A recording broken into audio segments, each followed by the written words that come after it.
FF, and my show is every night live on SiriusXM Progress Channel 127. Here's the best part. It's free. Tonight and tomorrow, it's free. Just go to the SiriusXM website, click Start Streaming, go to Channel 127. Tune in. So what are we covering tonight? Big show. 173. That's how many days to the most important election of our lives. And here's the key to winning. Stay angry. Hashtag stay angry. Angry voters come out and vote. Hope, that moves you a little. Love, aspirational, sort of. Anger, you're going to vote, and you're going to bring your friends to vote. So stay angry. That is the key. By the way, there was a protest in Michigan today. We covered it last night, and I feared there might be violence. Happily, there was no violence. And it was a great event that, while I disagree with what they were saying, that's the First Amendment. It's beautiful. The odd things were the signs of Governor Whitmer as Hitler. I mean, literally the mustache, the Nazi insignias.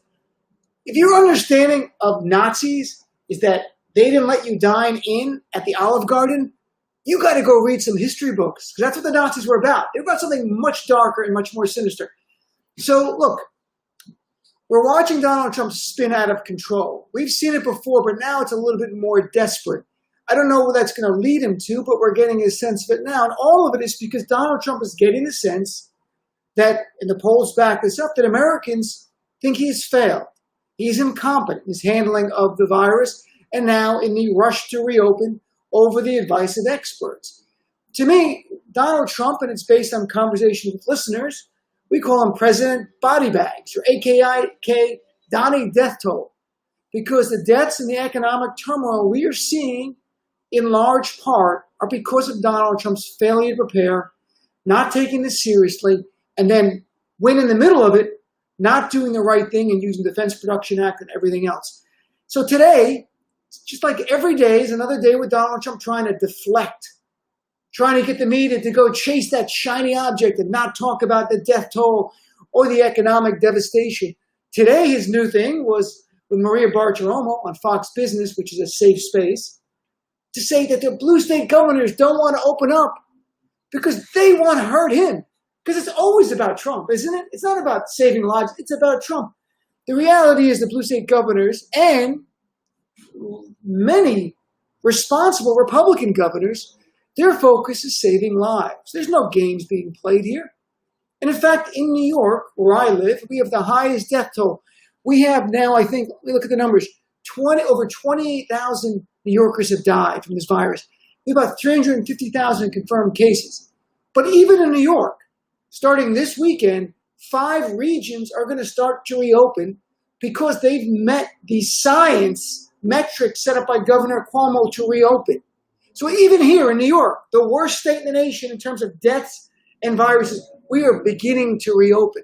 This whole argument by Donald Trump that we have to reopen, that Democrats don't want us to reopen, is that he understands that many jobs are not coming back. That's the sad reality. It's not something I want to see. It's heartbreaking to me. Many jobs won't come back. And he wants to make it the blame on the Democrats when people go, why are my jobs gone? I thought this was temporary. He'll say, well, I wanted to keep the economy open. It was the Democrats. Just a lie from him. The second thing about Donald Trump is, I'm not going to say Donald Trump wants to see people die. I don't truly believe that. But if you ask me, do I think he cares if people die, if it helps him politically? I would say absolutely not. He does not care at all. Trump cares about Trump. This isn't breaking news. We've all seen it for years. Donald Trump's all about Trump.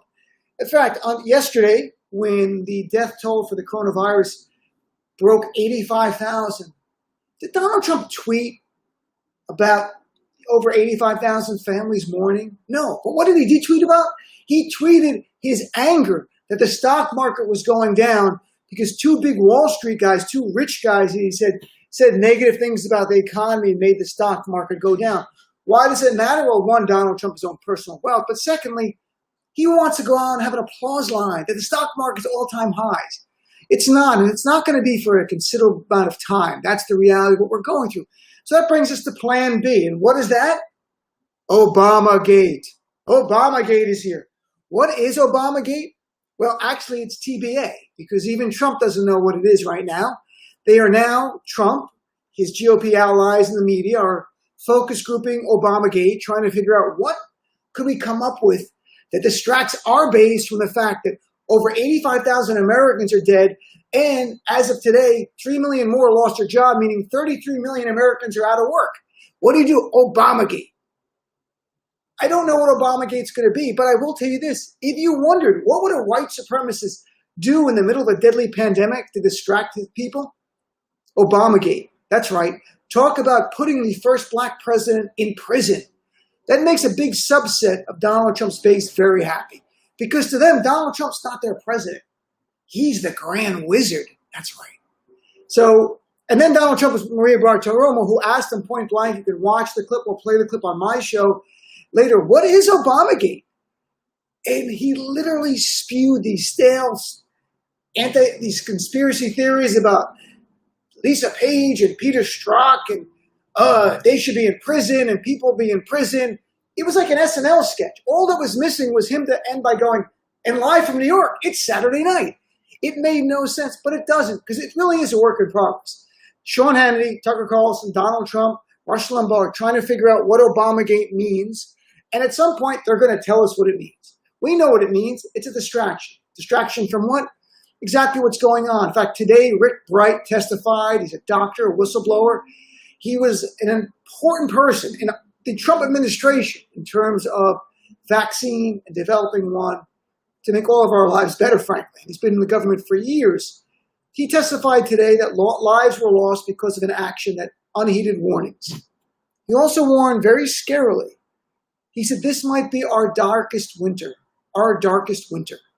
Not talking about climate. He's not talking about lack of light. He's talking about a loss of life.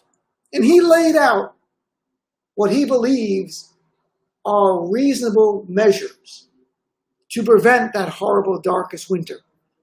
How did Trump respond today? He called him a disgruntled employee that nobody likes. All this man, Dr. Bright, testified to, was part of the Trump administration, ironically enough, is that Trump administration did not listen to him when he was giving warnings. People have died. That obviously upset Trump. But even Trump could ignore that and look at the forward-looking stuff about what Dr. Bright talked about and said, of course, we're going to take care of all of that. He can't do that.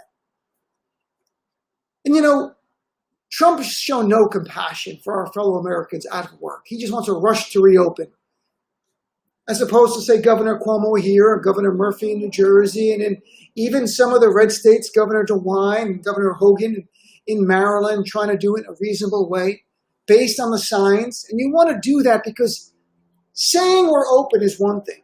Making people feel comfortable enough to go to the shopping mall and spend their money, to go to a restaurant, to go out of their houses and their apartments is another. Making people feel safe is the way you do it. And that's the best way to do it so we don't shut down again. But Trump doesn't care about that. Let me be asked blunt. When's the last time you heard Donald Trump talk about our fellow Americans who are out of work? I mean, right now, at least 33 million Americans are out of work. Our real unemployment rate is probably well over 20%, getting close to the levels of the Great Depression, which peaked at 24.9%. 40% of Americans don't have $400 in their bank account for surprise expense. Think about that.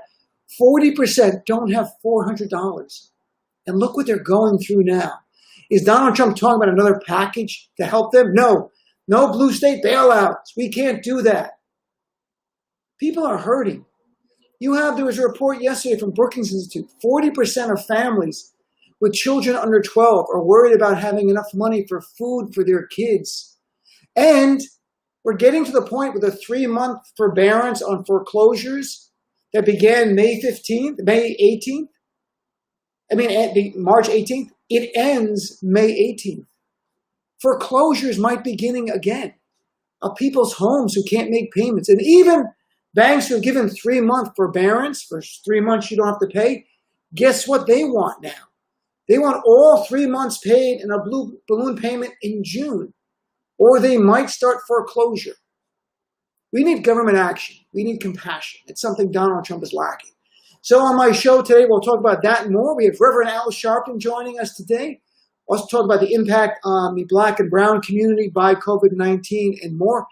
The Attorney General of Minnesota, Keith Ellison, my old friend, is joining us to talk about pandemic predators, people trying to price gouge during this and his efforts to fight against that and more. So again, my show is live and it's free, 6 to 9 p.m. channel 127 on SiriusXM. Just go to the SiriusXM website, click start streaming, tune into my show, and I hope you give me a call. Thanks for tuning in. By the way, I'm on Twitter at Dean Obeidallah. Follow me there. Drop me an email, dean@deanofradio.com. Thanks for listening to my preview. Talk to you